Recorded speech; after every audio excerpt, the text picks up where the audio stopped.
Je me pose. Je m'installe avec soin. J'opte pour une position confortable, mais qui me permet néanmoins d'être bien présent à ce temps.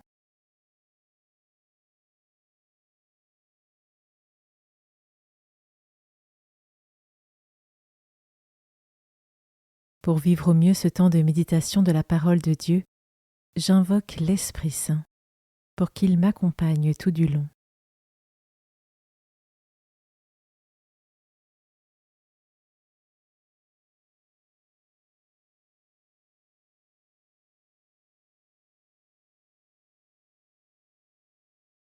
Commençons. Évangile de Jésus-Christ selon saint Luc, chapitre 1, versets 57 à 66. Quand fut accompli le temps où Élisabeth devait enfanter, elle mit au monde un fils.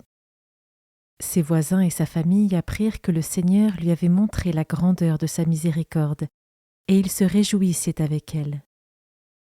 Le 8e jour, ils vinrent pour la circoncision de l'enfant. Ils voulaient l'appeler Zacharie, du nom de son père. Mais sa mère prit la parole et déclara : « Non, il s'appellera Jean. » On lui dit : « Personne dans ta famille ne porte ce nom-là. » On demandait par signe au père comment il voulait l'appeler.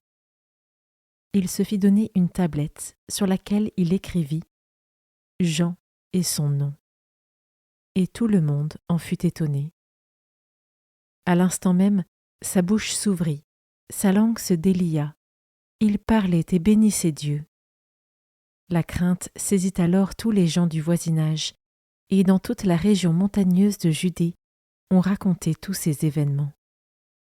Tous ceux qui les apprenaient les conservaient dans leur cœur et disaient : « Que sera donc cet enfant ? » En effet, la main du Seigneur était avec lui.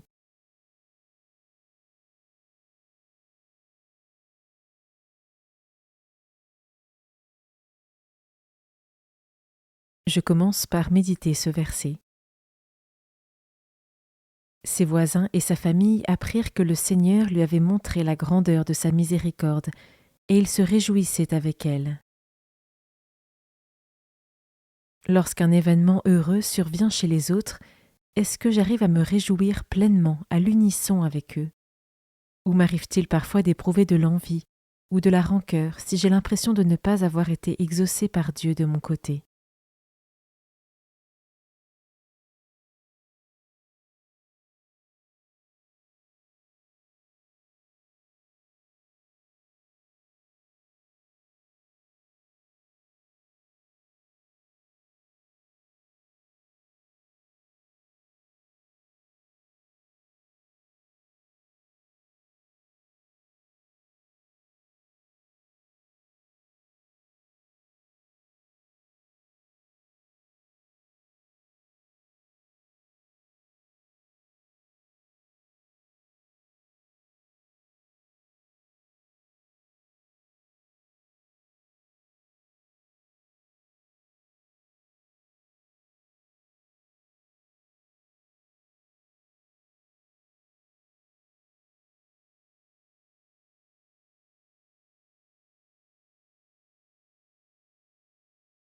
Je peux maintenant m'arrêter sur cet autre verset.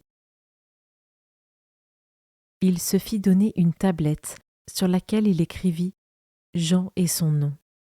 Et tout le monde en fut étonné. La coutume aurait voulu que l'enfant porte le même nom que ses ancêtres. Mais Zacharie décide de mettre sa confiance dans le Seigneur et choisit de suivre la consigne de l'ange en l'appelant Jean. Est-ce que moi aussi, je suis prêt à sortir de mes habitudes et de mes certitudes pour suivre la volonté de Dieu ?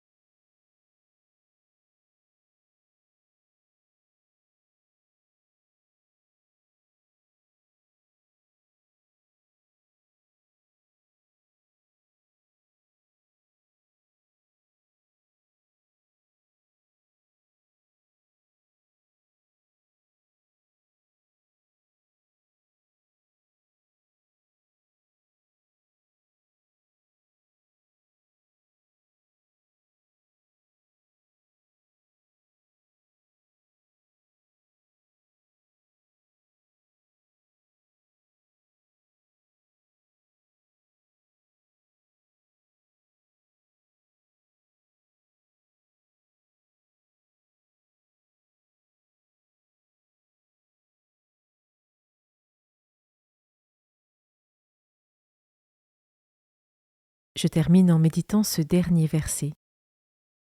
Dans toute la région montagneuse de Judée, on racontait tous ces événements.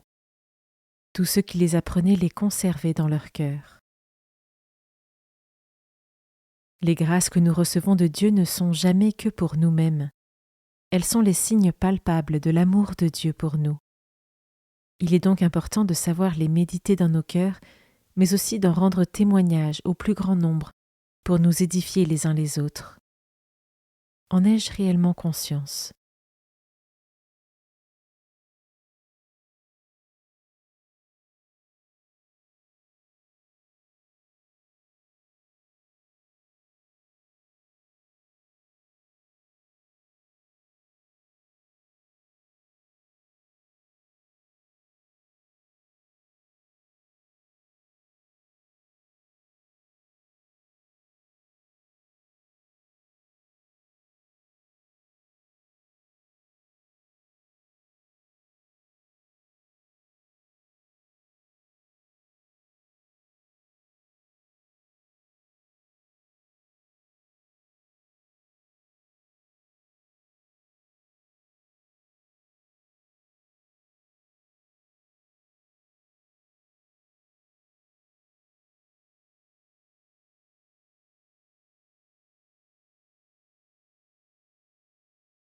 Je prends le temps de conclure ma méditation en remerciant Dieu pour sa présence et sa parole.